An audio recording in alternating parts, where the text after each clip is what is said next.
Hello and welcome to Necromundown in our continuing deep dive series. This week it's Slave Ogryns, the biggest, the beefiest, the stupidest gang in the Underhive. Yeah, we might have said that about Goliath already, but this is even more. Yeah, them being the stupidest is certainly saying something. We'll get to that when we get to the stats. Yeah. Brief lore, an Ogryn is a human. It's what's called an abhuman in 40k lore, basically a subspecies of human, where they're still genetically human, but they're different enough. Ratlings are one of the other ones. Apparently there are cat people out there somewhere. That's more of a running joke, but they were like in some lore book. Anyway, Ogryns are a subspecies of human that hail from high gravity, so intergalaxy high gravity prison colony worlds from the Dark Ages, basically. As a result, they're very, very large and very, very durable and very, very not particularly intelligent. Note that is not how actual evolution necessarily works, but that's what we're rolling with. That's what Games Workshop says it is. So. Yes. On Necromunda, and in most of the Imperium, they tend to get used as slave labor and as gladiators by the Goliath. Which is why they're in the House of Chains book. So this is the same book as Goliath. You get 2 gangs for 1. Most of the Ogryn who are escaped to form gangs are Ogryn who escaped from the Goliath gladiator pits. So usually they're the ones who had a taste of some action and realized that they could maybe use that to actually get what they want in life instead of being, gladiator slaves. And then they recruit some workers and also maybe some lobotomized servitor Ogryns, but we'll get to that. That's the worst part. Yes. General overview.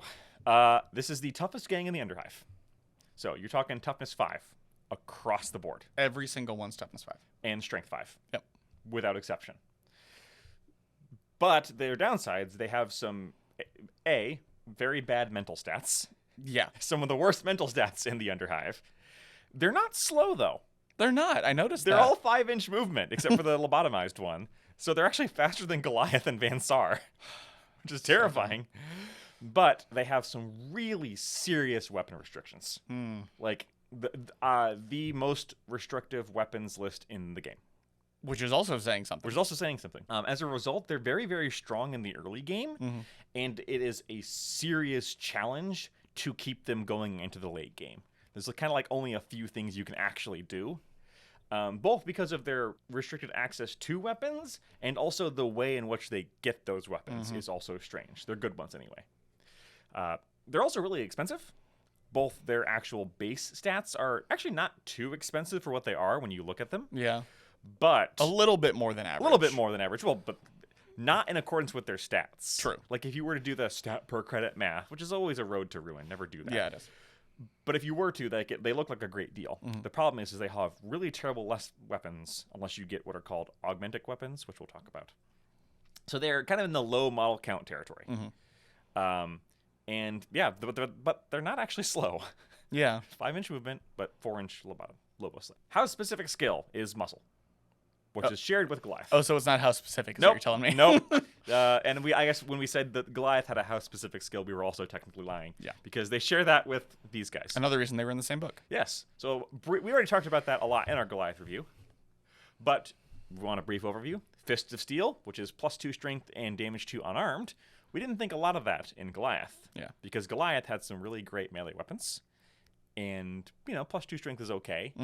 But for these guys, you don't have great melee weapons, and you start off at strength 5.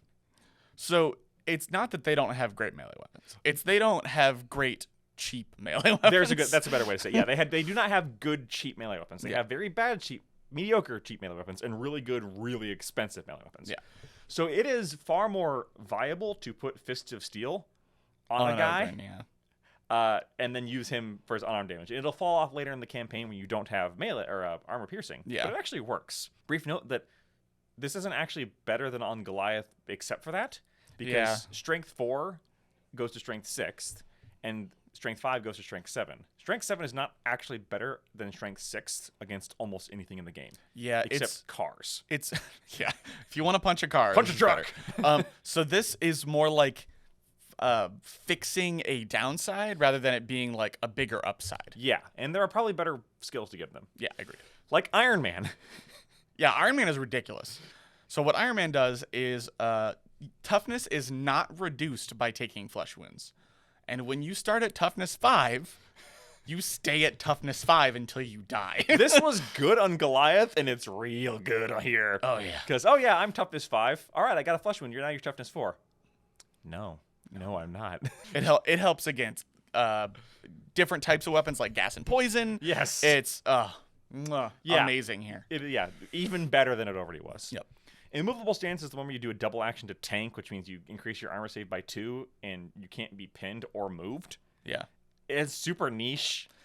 It's like I could see it in specific scenarios. It's basically like the problem is it's to stay still to get a better AP save. Yeah. And movement is life in Necromunda, as it is in most war games. Yeah. Very niche. I wouldn't take it over a lot of these. Like the next one. Well, what I was going to say about tank is this is probably better on a Goliath than it is on I could see that, yeah. because Goliath has some actual range. Yes. Right, you could stand and shoot. And well, these guys have one ranged option. That's true, they do, and we'll talk about it later. The next one for the skills is Narg. I was hoping you were just going to say Narg. Narg. So what happens is after you take your second action, you roll a d6, and if you roll equal to or less than your toughness, you are allowed to perform a third action. Yes. And when after you're done, successful or not, you are prone and pinned at the end of your activation, and you can't stop it with being a Lobo slave or whatever. Right. So it's really, really good on these guys because you only fail on a 6, but the downside is it's after you do your second action, so you can't move and then charge. Right. That's the other thing you can do. Yeah. Weird to say, this is probably better on a ranged unit because then you can double move and shoot or something. Yeah. It is both, again, a little bit better than it is and a little bit worse than it is in Goliath. But it does definitely have a higher chance to go off. Oh yeah. If it goes from a 50-50 to a or not 50-50, from a 2/3 to a 5/6. So pretty good. Unleash the Beast, which is a simple action to make everyone in base contact pass a strength check or be moved D3 away.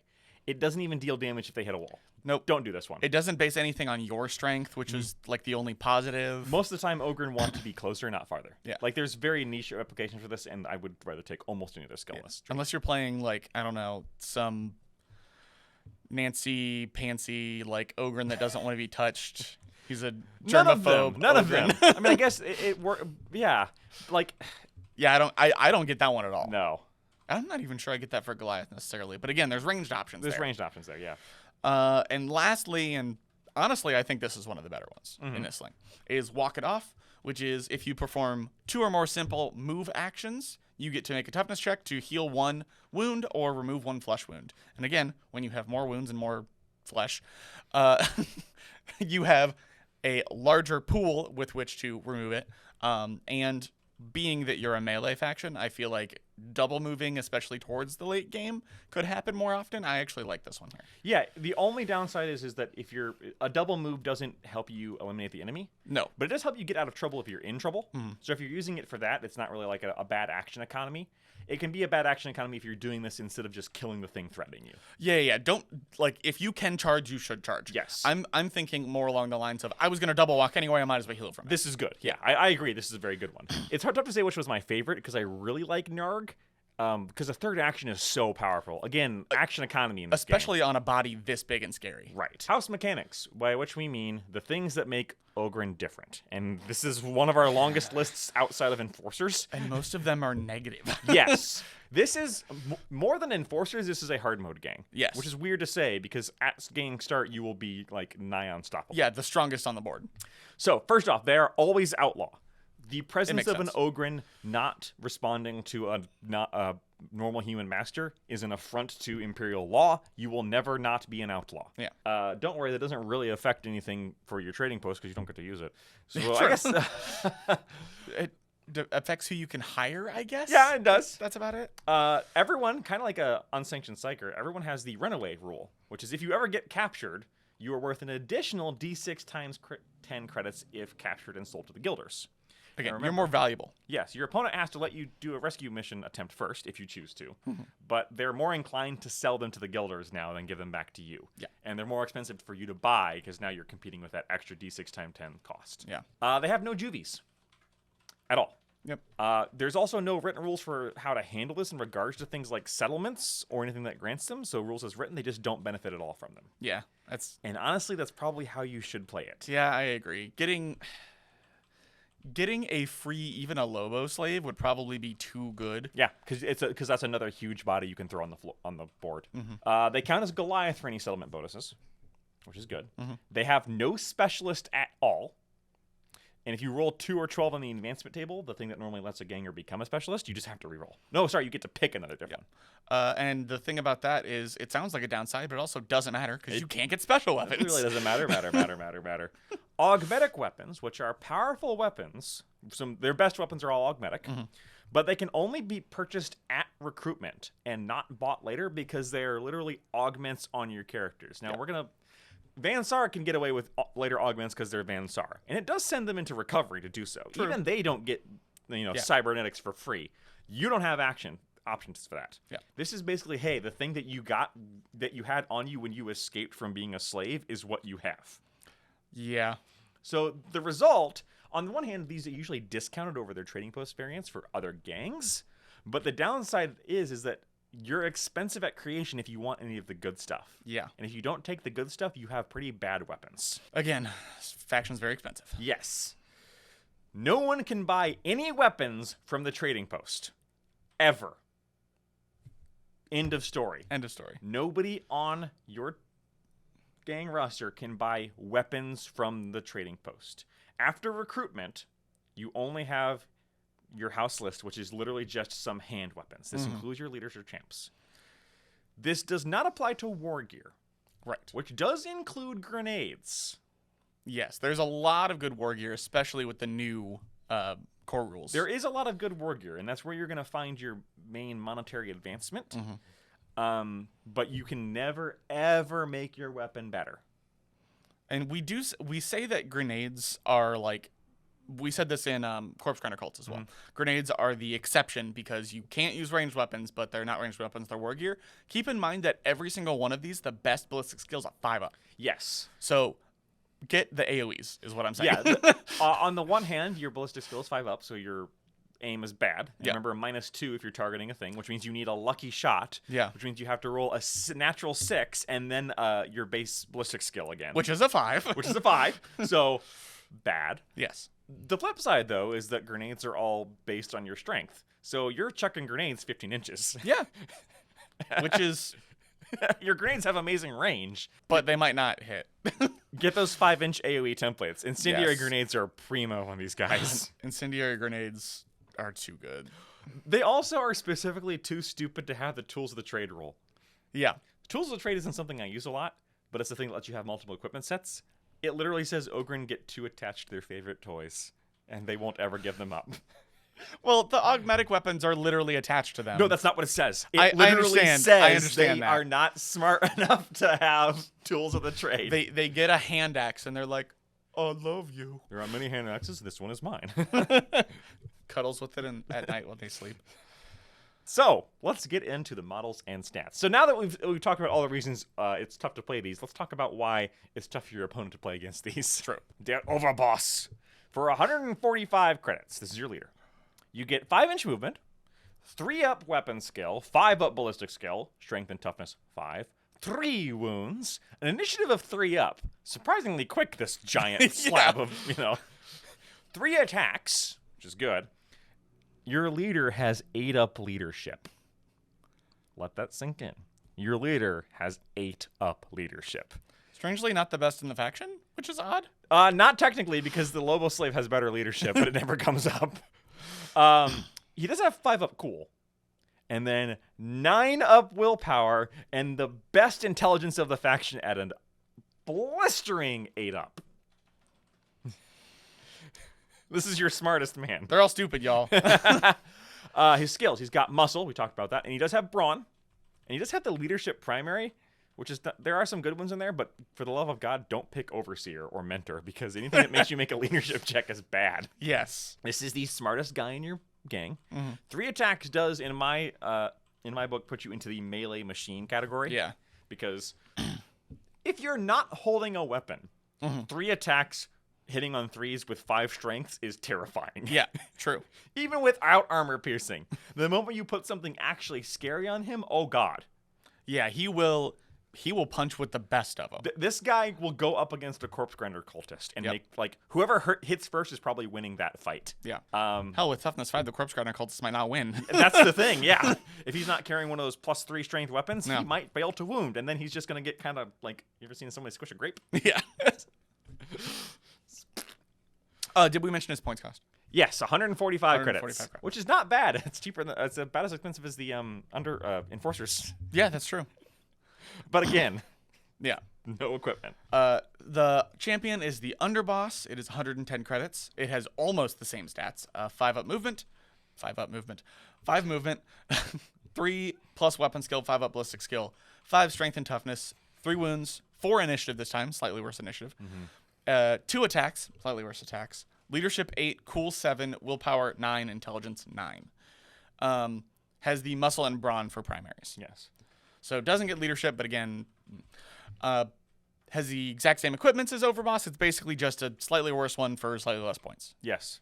Yeah, he's basically, a slightly worse overboss. He's got one fewer attack, worse initiative, and less intelligence, which 8 to 9. Oh boy. Yeah. Oh god, you don't want to get lost in the storm with these guys in Ash Waste. Oh, yeah. You'll never come back. I wish the 7th cool really hurts this guy. Like, I feel like a giant Ogren should have 6 cool, not 7. You know, Right, you know what I mean? so. I feel like a Delot Ganger shouldn't be better under fire than I'm an Ogren champ. Yeah, that's fair. The cool should be the one mental stat that they're actually good at. Right, it's a giant Ogren. Yeah. He doesn't care. Yeah. He's too stupid to know when the stuff's flying at him. Right? Are things bad? I don't know. Slave Ogren. This is your basic ganger. He's 90 credits, which is a lot for a basic ganger. Because usually the drop to basic ganger from champ is like half or less. Not in this case. He's still 90. Still got 5-inch movement. He's dropped to 4-up weapon skill, which hurts. It does. I feel like he should be better than that. 5-up skill, still strength and toughness 5. Only 2 wounds. 4-up initiative, 2 attacks. Exact same mental stats as champ. Yep. So he does. He doesn't have baked-ins. He doesn't have primary skills, obviously. He has no primary or secondary skills, which is odd for gangers. It's actually not because you... Yeah, they still have a primary skill set that you can choose from if you get it randomly. You're right. These guys don't have primary or secondary skills. Huh. They do come with the headbutt skill, That's true. which is better than it used to be, now that you can use it as a free part of a charge. They have the same house list as Overboss and Champ, except they can't take incendiary grenades or frag grenades. I mean, this is on their house list. You can just go to the trading post for this. Yeah. But they do have a hazard suit on their house list. Okay. Yeah, I don't understand that change. So the only thing I can think of is because it's boss, underboss, and slave Ogren. Like the underbosses are like the middle managers, and they don't get into the furnaces. Yeah, I guess. For 90 credits, you're a brick wall, but you're actually not that great in combat because strength or 4-up weapon skill and 2 attacks is not actually great. No. That's what your Van Sar champions have. Yep. However, they don't have strength 5, so you're still harder to kill in melee, but like you're actually not that great at killing things in melee. He should still have a melee weapon. I mean, who am I kidding? What else are you gonna do? Throw grenades, I guess. I hate this faction. Lobo Slave. Oh, sorry, I'm taking yours. My favorite one, the Lobo Slave or the lobotomized slave. Well, I'd rather have a bottle in front of me than have to have a frontal lobotomy. Wow. He's 70 credits, movement 4. Yeah, so he's your slow one. Slower in more ways than one. Weapon skill 4, ballistic skill 6. Strength 5, toughness 5, 2 wounds. Initiative 5, so slightly slower there too. 2 attacks, 5 leadership and 5 cool. 10 willpower and 10 intelligence, which I believe is the worst you can get in the game. Yes. I think the minimum stat you can put on intelligence is 10. I think it can dip lower because I think like the Sump Beast might have worse, but I could be wrong on that. Either way, so this guy has some special rules though. He does. The thing that makes him really cool is he has the ability called the lobotomized. Cool. Can't be prone and pinned by ranged attacks, but also can't take cover. Right. Which he wasn't going to anyway. No. Let's not lie to ourselves. This does not prevent things like Seismic. Yeah. So Seismic still knocks him down, but unlike the weird thing with the Chaos Spawn, this guy can he can specifically get back up. You don't have to house rule this. Yeah. He also can't use group activations, which is probably fair. Has no skills and can't ever gain any. Nope. Yeah, they're there to soak up bullets until your actual heavy hitters get in. Yeah, they have the same house list as the Slave Ogryns, so no frags or fire grenades, but you're never going to put grenades on a guy with 6 ballistic skill anyway. Yeah. And they can somehow fit into a hazmat suit. We're not going to talk about that. It's a lot of rubber. A lot of rubber. It's the same amount of rubber as the Ganger. It's just missing the That's frontal lobe. also a lot of rubber. That's what I was going for. Just missing the frontal lobe. Yeah, so 70 credits still isn't cheap for a guy whose primary focus is to be in front. Yeah. There's also the problem where he's slower than everybody else. Yeah, so he's kind of double moving every single turn in order to stay ahead of the rest of your gang. And eventually he'll charge. Yeah. And he won't ever get pinned. Your opponent has to deal with him because he won't ever get pinned. Even if he's throwing punches, that's still a chance to absolutely mulch a Ganger. Yeah. Especially on the charge. So yeah, this is your brick wall. This is your riot shield. Yeah. With the name. And he does have the Ganger keyword. He is not a juvie. Yes. He is a Ganger. Brutes, pets, and vehicles. You didn't think they got brutes, pets, or vehicles, did you? These are slaves. You put them on a ridge hauler and call it the Ogryn party bus and go to town. And I will throw so many flashbangs at that thing. Hey, the leader's not going to fail. He's a 3-up initiative. But I don't care. Okay, good. No, he's eating the crack rocket. Yeah. So let's talk about their weapons list. This is technically under where we usually say unique equipment. Not all the stuff that is on here is unique to them. But it's all they can take. So we're going to cover all of it. Yeah. And there's not very much. Let's start with their augmetic weapons. So remember, you can only buy these when you recruit, not at gang creation. Yeah. Although you can do it at gang creation. You can also do it later when you hire. There is a school of thought of later into the campaign building up credits and just buying newer, better Ogryns. But it wastes all their experience. But these are so much better than the things you can upgrade them with otherwise, unless you're going to the... Okay, so I could see that for Gangers. I could see selling the Gangers, but your champions... Oh, sure, champions because they got skills and stuff. Yeah, I would keep. So, first off, the Arc Welder for 50 credits. So it's only 50 credits for a Strength plus 2, 3 AP, 3 damage, and Blaze melee weapon. This is not that expensive, although you're talking about putting on a 145 credit to 90 credit guy, so it does add up. But this thing will carry you through the entire campaign. Yep. For only 50 credits, it's like Old Faithful just sitting by your side. Yeah. You know what else is 50 credits? A power sword. Yeah. This is way better than a power sword. Yes. There is almost nothing in the game that is not afraid of this profile. Damage 3 is very, very, very rare. Not looking at this list today. You know what? Fair enough. But in general, damage 3 is hard to come by. Yeah. Damage 3 on top of 3 AP and strength plus 2, which means strength 7 to start. Yeah. And then all it takes is 1 upgrade to get that magical strength 8 breakpoint, and you're wounding almost everyone who matters on a 2. Yeah. And then 3 AP, and then 3 damage. Until your opponent gets a 4-up field save, they don't want to get into melee with this. And then on top of that, it's got Blaze, because setting people on fire in melee... Just in case you don't annihilate them. ...is funny. Next is the Augmetic Fist, which compared to the last one is a little bit of a letdown. Yeah. It's Strength plus 1, which does get you to 6, which is nice.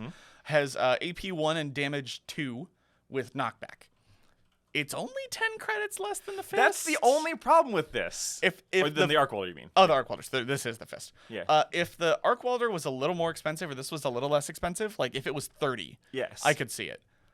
But why not just buy an Arc Welder? Yeah, it's not bad at all, because Strength 6, AP 1, 2 damage, and Knockback. Knockback is fun. Knockback because it lets you mess with people's ability to fight you back, or like move them and follow up. Yeah. This is a great weapon that is only suffering from its comparison to the previous option of the Arc Welder. Yeah, if you gave any other melee champion an Augmetic Fist for 40 credits, they would take it all day. It'd be terrifying. Yeah. Not as terrifying, though, as the Heavy Rock Cutter, which is available to every faction. Yeah. This is cheaper for them, but again, you can only have it at gang creation. That is the problem with these, right? Yeah, strangely enough, these are available to other factions, not cut into their flesh. These guys can only get it attached to their body. But they're more expensive. They are more expensive. Wait, Yes, they are. Yeah, to the other. This is to the normally other- 140. Yes. So heavy rock cutter for a 20 credit discount. So it is two-handed and unwieldy. Mm-hmm. For strength +4 AP 3 damage. No, you skipped AP 4. You just said AP 3 damage. Oh, sorry. Strength +4 4 AP 3 damage. So you know how we said AP 3 basically ignores all armor? AP 4 really. This is a Melta. AP 4 doesn't ignore, but almost ignores that armor undersuit plus heavy carapace armor in the front combo. Yeah. This is a delete button. Yeah. Basically, this is one step up from having the arc welder because it's two-handed, but it will turbo annihilate anything. Strength plus strength 9, which means hello Ridge Hauler, goodbye Ridge Hauler. Yeah. Like this 3. This thing kills Ridge Haulers. Yeah. The problem is it's 120 credits. It is more than twice as much as an arc welder. Yeah. There is no universe in which I put this on a guy at start. Oh, at start? No, you're right. You're right.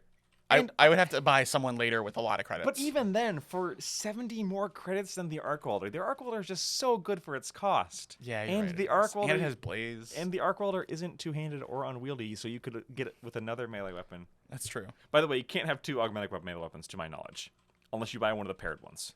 Right. So speaking of rock cutters and speaking of kind of a letdown, The heavy rock saw is 110 credits. so 10 less than the rock cutter. 10 less than the rock cutter. I actually like this one a little bit more Well, yeah, we'll talk about because why. it has +1 to hit. Yeah. It's +1 to hit, strength +3, so it goes up to 8, which is again a good cutoff. Again, for anything that's not a Ridge Hauler, a great Yeah. break point. AP 3 and 2 damage with unwieldy and rending. It's 10 credits less, but I think the +1 to hit makes it better. Yes. And 4 AP is usually overkill. Yes. Now, it is only damage 2 instead of damage 3. Yeah, which, you know. Yeah. Put that damage 2 crap at home. If you only hit with one attack, that could matter a lot. That's true. You're probably going to hit with more attacks, and you have +1 to hit for this. True. So you put this on a champion, you're hitting on 2s? Right. Yeah, this is 10 credits less and sufficient in all the ways that matter. Yeah. The 8 to 9 strength thing is a breakpoint that only really matters against... In the ash wastes against Ridge Haulers. Yes, against the rig, and even then only an up-armored one from the front. Yeah. So if you are standing in front of the Ridge Hauler saying, witness me... But to be fair, they would. I mean, yeah, no, like... First one to do this gets internet points. The problem is it's 110 credits, and take a drink. Yeah. The arc welder is just so much cheaper for still pretty darn good. It's pretty good. The +1 to hit matters a lot, though. It is. That's the thing I think that pushes it over the edge. Again, if I were to buy a more expensive, like at the halfway point, you get a bunch of credits. Yes. I could see buying a champion with the cutter. Or rock saw. Rock saw. I didn't remember what it was called, then I looked at that. And yet, And yet, then we get to the last cutter. Now, we have gushed about the last cutter before. he's gushed about the last. Yes. So this one, instead of being the normal like 90 credits, is 60 credits. So it is a +1 to hit at short range. What do you mean short range? It's melee. Well, it also has 2-inch versatile, which is very good. It is very good. 2-inch versatile, +1 to hit if you are in short range. So Base contact. now this is just base strength 9. So which I guess technically means it's not taking advantage of your Ogryns strength, but also who cares? It's strength 9, 3 AP, damage 2. 6-up ammo check with scarce. Yeah. And the FAQ has clarified that you have to make an ammo check for each attack. So if you attack with 3 attacks, you have to make 3 ammo dice. So the chance that you will fail is pretty high. You're going to get one good attack out of it. Yes. So compare it to the arc welder for 10 credits less, because that's what this is competing with, right? Yeah. It has an ammo check, and it loses blaze, but it has 2-inch versatile and is strength 9 instead of strength 7. So that does get to the wounding on 2 point for people who have toughness 4. Right. I think it's kind of a fair trade-off between this and the arc welder. Honestly, I think the thing that pushes it over into the last cutter territory is the ability to either be versatile or +1 to hit. +1's hit is great on Yeah, these it guys. is. Like, I'd consider a las cutter on your gangers. Yeah, I mean, If it's cheap enough. And it puts them into the 3-up to hit territory, which is really good, without spending checks notes 110 credits. Yes. It can also be dual wielded with another standard close combat weapon, of which there are some decent ones. Agree to disagree. Okay, decent-ish. Next, we have the paired augmetic fists. For 70 credits, it is two-handed and is exactly the augmetic fists, but paired. Yeah. This one is amazing on your leader because it puts him up to 8 attacks on the charge. Granted, if you need 8 attacks. Well, 8 attacks on the charge is where you start, like, that 1 AP, 2 damage thing starts being less of an issue. That's true. Because, yeah, 1 AP kind of sucks against somebody with a 3-up armor save. But when you're throwing 8 of them, you have way better chances. That kind of makes up for it. That's true. Whereas the normal Augmetic Fists didn't. This is 10 credits more than a Lance Cutter and 20 more than an Arc Welder. I think it kind of competes with them. I would still take the Arc Welder. I would prefer the Augmetic Fist because I know how my dice roll. That is true. This gives you more dice, which is more fun, and the paired Augmetic Fists is the coolest looking option in the kit. Yes. I believe, personally. Like, it's just so cool. It's just... That's what I would do. That is what I would buy on my leader. Yeah, it sounds awesome. I could definitely see that. It is fun. It's just a fun option. And it holds up. It does. Maybe it's not the meta option, but it's good. Speaking of not meta options, the Storm Welder for 75 credits. This was also in Goliath, right? Yes. Storm Welder. Yeah. Storm Welder. We canned it because it's on the prospect. Oh, right. The problem with the Storm Welder is that it's this is your only ranged option. Other than grenades. Only other than grenades. Well, it's the only ranged augmetic option. Yeah. It's 8 16-inch, so 8-inch short range, 16-inch long range. It does have +1 to hit at short range for your, 5-up ballistic skill. What? You'll hit on 4s and then you'll aim. Oh yeah, sure and you go will. down to a 3. It's strength 5, no AP 1 damage. It has rapid fire 3. That's rapid good. fire 3. This is how it does it. Rapid fire 3. That's how the Ogryns count on them. It does have shock as well. So remember, shock auto wounds, which kind of has anti-synergy with strength 5, honestly. Yeah. Because like shock is something more valuable on low strength weapons. It doesn't help you get the armor save through. That was the problem. Right. Because there's no AP. The bigger problem is that it has unstable. Yes. Unstable is that if you roll a ammo check dice, not like if you fail the ammo check, if you roll the ammo check dice, you roll a dice on a 4-up, you're fine. On a 3-up, you die. Or 3 down, you die. 3 down, you die. So you have 50% chance to die every time, and the ammo check dice is 1 out of 6. And if you're taking advantage of rapid fire 3, you're throwing 3 dice. So it's 3 in 36? No. It's it's still 1 out of 6 chance basically, but you're more likely to see that dice, which is very, very bad. And it also has reckless, which is the thing where you have to randomly select targets in front of you. That one's actually not so bad for Ogryn because you have fewer people on the board, and also you give less of a crap about this weapon hitting you. Yeah. Because it's like, oh, sorry, I zapped you. You're okay? Yeah, I'm bad. Meanwhile, the advanced star over here is just a smoldering crater. That's those reckless here is like my least of my worries. I agree. The fact that you're, 100+ point credit guy plus 75 credits in Storm Welder could just like evaporate. The unstable part, because the unstable ignores your toughness 5. Yeah. This is the best way to kill your own guys. That's my problem. If you want ranged options, just throw grenades. Yep. Which have the same range as this thing anyway, because you have strength 5. Yeah. You have minimum range 10 and maximum range 15. So it is technically better short range and shorter long range. Yeah. But 1 inch shorter. I do not rate the Storm Welder in general, especially not on these guys. No, it's bad. I could see it on a Lobo Slave who you don't care about. Sure. But, if you really needed some ranged damage. Yeah, but it's a Lobo Slave, which means they have a 6-up anyway. Right. So, no. You get rapid fire. Well, no, because rapid fire 3 means you still have to hit with that initial attack. Yeah, you have to hit. I'd rather give him an AoE weapon. Yeah, 100%. I still don't like the Storm Welder. No, I don't either. Sorry to those of you who said that it wasn't that bad. I don't like this thing. Especially even cheaper. Yeah. It's still really bad. I really do not like it. Which is a shame because it's such a cool looking It weapon. is. It looks awesome, but it's It's bad, folks. It's real bad. Now, that's the augmetic weapons. You don't have to pick one of those at creation, but if you're going to pick one, you have to pick it at creation. Right. Let's get to things that's actually on their standard close combat weapons house list. Yeah. Which, by the way, are called hand weapons, which is not actually a thing in Necromunda. It is not. They're just called hand weapons. Standard, my axe. So for 10 credits, you get strength +1 and disarm. This is your cheap and cheerful option. Yeah. +1 strength puts you at strength 6, which is an amazing break point when you're beating high scum into the dirt. Disarm is fun to just really make sure someone doesn't get to hit you back at all with anything except their fists, which for an Ogryn is woefully ineffective. Yeah. Imagine a disarm proccing on a cultist. Yeah. And it's like, just chops their hand off. Oh, that like, boning sword that you were going to punch me with is on the ground now. What are you going to hit me with? Oh, that's a strength 4 hit. Oh, okay, I don't care. Disarm is good. Disarm is good. +1 strength, yeah. Cheap and cheerful. Yep. No AP, though. Only 1 damage. It falls off in the late game, obviously, but also it was 10 credits. Yeah, deal with it. The next one is the Brute Cleaver, which is the upgrade of the axe. Kind of. It doesn't have any strength bonus. It has an AP and +1 to hit, which is good, and disarm. But it's 20 credits. This is the one I would probably put on the...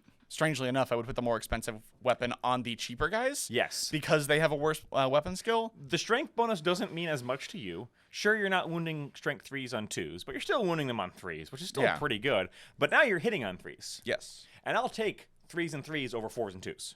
Yeah. Even though I think the math actually works out roughly equivalently. Maybe it's a mental thing. It's a mental thing. Yeah. But I prefer 3s and 3s. Yeah. And you get 1 AP. Yep. Which does help. Every little bit helps. That takes mesh armor, like your starting mesh armor, from a 5 to a 6. And it does still have disarm. Yes, and it still has disarm. So is it twice as good for twice as much? Maybe not, but I would rather take this than the axe on all but the most budget of options. Yeah. What I would never take is the maul, a.k.a. the club. It's the 10 credits, same as the axe. I don't remember the rest of the stats because it gives your opponent +1 of their armor save. It is literally +1 AP. The first time that they put out the trading post, people thought that was a mistake. They had to FAQ it. They had to go, hey guys, it's +1. Yes, it's damage 2, but you are literally better punching someone and not giving them a bonus to their armor save with damage 1 than you are damage 2. It is the worst weapon in the game. Yeah, don't give your opponent an armor save. It's bad. I mean, I guess it's technically good against Hive Scum wearing nothing. But the way Necromunda works now is it's much, much rarer for people to be wearing no armor. I agree. Most people tend to end up with mesh because it's only 15 credits. Yeah. And you're making this... Now you're giving them a 4-up save. You're giving them a 50% chance to ignore your damage too. Don't do it. Don't do it. Don't do it. Don't do it. Next up is the Spudjacker, which is 15 credits. It has +1 to hit. Nope, it does not. It has +1 strength. +1 strength and has knockback instead of disarm. So it's similar to the axe. And it costs 5 credits more. It's fine. I think it's generally a wrench. Yes. I don't understand why it lies about involving potatoes. Yeah, why is it called a Spudjacker? Well, yeah. This is how I mess up my potatoes. This is how I steal potatoes. This is how I jack my potatoes. I was just thinking, someone going up to a potato truck with a wrench and being and someone going, "Hey, he's jacking me spuds! He's jacking me spuds!" Just turning it. Knockback, again, we said earlier, is fine. I would probably rather have disarm. Yeah, for 5 credits more, I would not take this over an axe. Yeah, I agree. I'd rather have disarm, because disarm really ruins people's day. Yeah. If it goes off. Knockback is more reliable. Yes, because you just need to hit. Right. And then we get to the two-handed weapons, which we're going to kind of cover at the same time. You've got the two-handed axe and the two-handed hammer. Both of them are... bad? Shocking. Two-handed. Oh. Yeah. The two-handed axe is 25 credits, which gives you strength +2.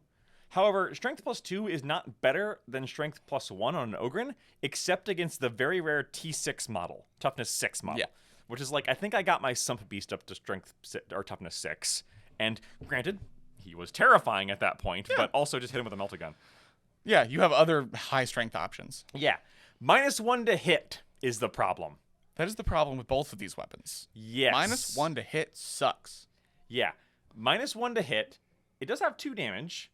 Sure. But it also has unwieldy. So you don't get to dual wield with it without buying suspensors. Do not buy suspensors to use a two-handed axe. For a two-handed axe. It is cheap at 25 credits. Cheap makes the damage 2 look really good, but the -1 to hit really sucks. -1 to hit, and you can't dual wield with it, so can't get extra attacks. Yeah. I guess you could put this on your leader. Don't do and that. get 3 attacks at -1 to hit. The hammer, on the other hand, is the same, except it only has strength +1, so not even strength +2. Yeah. But it has damage 3 and knockback. It puts you at the 6. If you want damage 3, you know what you could have? An arc welder for only 15 credits more. How's that? Yeah, you can't buy it after creation, but you're not buying a two-handed hammer after creation either. No. The hammer and the two-handed axe I've used both of them. They're bad. They're bad. They're some of the worst melee weapons of the game. Yes. Other things they have on their equipment list, they've all got blasting part charges, demo charges, frag grenades, and crack grenades and incendiary grenades, except of course the the two two you mentioned lower earlier. ones don't get that. Incendiary grenades are 40 credits and really good for this faction. And incendiary incendiary charges should be more expensive. Yes. And they give you the ability to reach out and touch somebody even with your bad ballistic skill. That's a 5-inch pie plate AoE. You've got a pretty good chance to hit somebody even if you don't hit somebody. Yep, throw it and pray. Yep. They all have light carapace armor on their list and furnace plates and no other armor on their list. I love that their options are one of the worst in the game and one of the best in the game. To be fair, furnace plates are the worst in the game, but they're also only 5 credits. They are 5 credits. So they're probably what you're going to start with because you're not going to chuck out 80 credits for light carapace even on your leader. Yeah. Although if you do, talk about being scary in the beginning of the game, right? Yeah. Now remember, those are war gear and armor. You can buy that from the trading post. Yes. So you can buy heavy carapace or whatever else in between. They do have the armored undersuit on their house list, which you might actually consider using that instead of furnace plates. That's fair. Bio booster and drop rig, which is funny. Spider Ogren. You also have a partial servo hunters for only 100 credits, I guess. And the stim slug stash is on your house list. Stim slugs are good. Stim slugs are very good. Stim slugs are very good for only 25 credits. Plus 2 strength, plus 2 toughness. Heal a flesh wound. Aren't suspensors also normally 60 credits? Yes. Because they're 40 for these guys. All right, well then that solves for the it. unwieldy weapons like the they- heavy rock cutter. That is heavy rock cutter. Make it not too. I mean, you can buy that after creation, so you could buy a heavy That's rock true. cutter to start, and then put suspensors on it later, and then dual wield it with another heavy rock cutter with more suspensors. Wow. Sample starting list. No. Okay. In more seriousness, this one's really hard to do. The options are so limited. I hate to say this like this. Yeah. But if you are playing Slave Ogryns, you should not be asking me for a sample starting list. Like, seriously, don't play this as your first faction. Not actually because they're bad or frustrating. They are skew. Even more of the weird kind of skew because it's unsatisfying to play if someone shuts you down, and you have very little ways to not get shut down. You do not have corpse grinder mobility. Nope. You don't have infiltrate. You don't have the ability to get guys in the way. You don't have the skills, The masks, the speed, any of So that. if you look at corpse grinder cults and it's all the way on the melee spectrum, Ogryns is past the end of the spectrum. Right. Because they don't even have initiates that can spam guns for stupid reasons. Yeah. They have one gun and grenades and nothing else. They can be not fun to play as. Yeah. As far as playing against, like, yeah, they can be not fun in the start, but I'm actually less worried about that than I am with other gangs with that issue because they're so one note and you're so low model count and you're really only good at melee. Yeah, they're terrifying against a low strength gang at the start, but it changes so fast because they can upgrade. They can get a plasma gun so quickly. Yep. That makes these guys terrified. Yep. Just cry. Right. And in order to keep them going into the campaign, you really have to do some funny things with them. Friend of the show, Travis, played Ogryns in our last one, and he was successful with them. He was. By heavily leveraging the ability to throw grenades, picking his fights very carefully in whom he challenged. Like, he did not pick on Escher because he's like, I can't catch those idiots, so I'm not going to try. Yeah. He picked his fights very carefully, and then he had to invest heavily in grenades and the shenanigans war gear. So holochromatic fields, stuff like that, to keep himself alive. Yeah. And yes, he ended up doing very well. He ended up basically winning the campaign. But Travis has also been playing Necromunda for a very long time and knows how to play Necromunda. If this is your first, don't play these as your first gang. I know we say play whatever interests you as your first gang. That still holds true. Yep. Do it if you want to, but be aware that you shouldn't. Just also be aware you're playing Necromunda unlike Necromunda in so many ways. Yeah, It is agreed. very much a gang that almost doesn't get to play in a lot of the same space, which kind of can be a bummer. Yeah. They're an auxiliary list. That's a nice trading push you got there. It's a shame you just don't get to interact with that. Yeah.